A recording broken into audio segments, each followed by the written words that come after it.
ইসলাম শব্দের অর্থ কি? ইসলাম শব্দের অর্থ আত্মসমর্পণ। শান্তি কোন অভিধানে আছে? অভিধানের নাম বলেন আমাকে, কোন ডিকশনারিতে পেয়েছেন?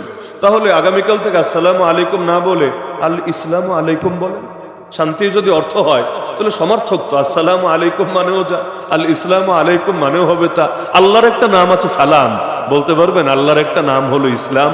আরে ইসলাম মানে শান্তি কে বলেছে? ইসলাম শব্দের অর্থ হলো আত্মসমর্পণ করা, সারেন্ডার করা, নিজের মাথাকে রবের সামনে নত করে দেওয়া, গর্দান ঝুঁকায় দেওয়া।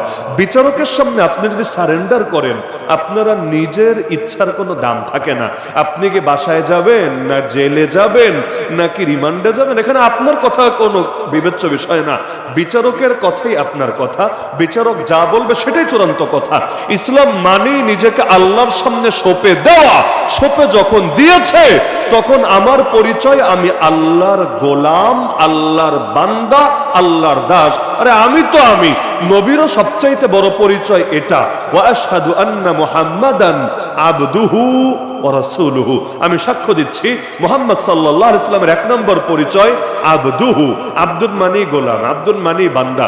তার এক নম্বর পরিচয় তিনি আল্লাহর গোলাম, আল্লাহর বান্দা। আর দুই নম্বর পরিচয় তিনি আল্লাহর রাসূল। গোলামের কথা আগে, রাসূলের কথা পরে। এমনকি এই যে মেরাজের মাসটা, এখন মেরাজের যে আয়াতটা কোরআনে পাবেন ইসরা নিয়ে, সূরা বনী ইসরাঈলের 1 নম্বর আয়াত, 15 নম্বর পারার প্রথম আয়াত, সুবহানাল্লাযী আসরা বিআবদিহি লাইলাম মিনাল মাসজিদিল হারাম ইলাল মাসজিদিল আকসা। নবী জীবনের এত বড় গুরুত্বপূর্ণ একটা অধ্যায়, কিন্তু আল্লাহ পরিচয় দিচ্ছেন কি? পবিত্র সেই রব যিনি তার বান্দাকে নিয়ে গেলেন রাতের কিছু অংশে মসজিদে হারাম থেকে মসজিদে আকসায়। এখানে রাসূল শব্দ বলেন নাই, নবী শব্দ বলেন নাই, বান্দা শব্দ বলেছেন। তার মানে বান্দা আর গোলাম শব্দ কোনো লজ্জার শব্দ না। বান্দা আর গোলাম শব্দই সবচাইতে গর্ব আর গৌরবের শব্দ। মানুষ হয়ে মানুষের গোলাম হওয়া লজ্জা, অবশ্যই লজ্জা। তো মানুষ হয়ে সৃষ্টিকর্তার গোলাম হওয়া, যিনি সৃষ্টি করেছেন, যিনি পরিচালনা করছেন, যার কাছেই ফিরে যাব, তার গোলামি করাই চূড়ান্ত গৌরবের।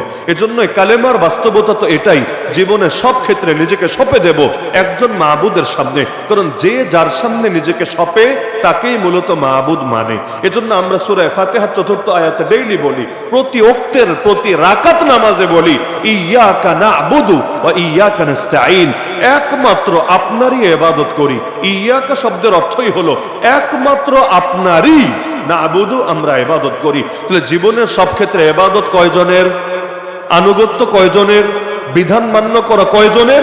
তার মানে আমি এই ভূমিকার আলোকে দাবি করতে পারি, মুসলমানের নামাজের রব হবে যিনি, মুসলমানের রাজনীতির রব হবে তিনি, মুসলমানের রোজার রব যিনি, মুসলমানের অর্থনীতির রব হবেন তিনি, মুসলমানের হজের রব যিনি, মুসলমানের বিচার আচারের রব হবেন তিনি, মুসলমানের যাকাতের রব যিনি, মুসলমানের রাষ্ট্র পরিচালনার রব হবেন তিনি। আর মুসলমানের ব্যক্তি জীবনের ইবাদত বন্দেগীর রব যিনি, মুসলমানের জীবনের প্রতিটা শাখা, প্রতিটা অধ্যায়, প্রতিটা ক্ষেত্রে রব একমাত্র তিনি। এটা যে মানবে তার মুখে লা ইলাহা ইল্লাল্লাহ সাজবে, যে মানবে না ওর মুখে লা ইলাহা ইল্লাল্লাহ শোভা পায় না।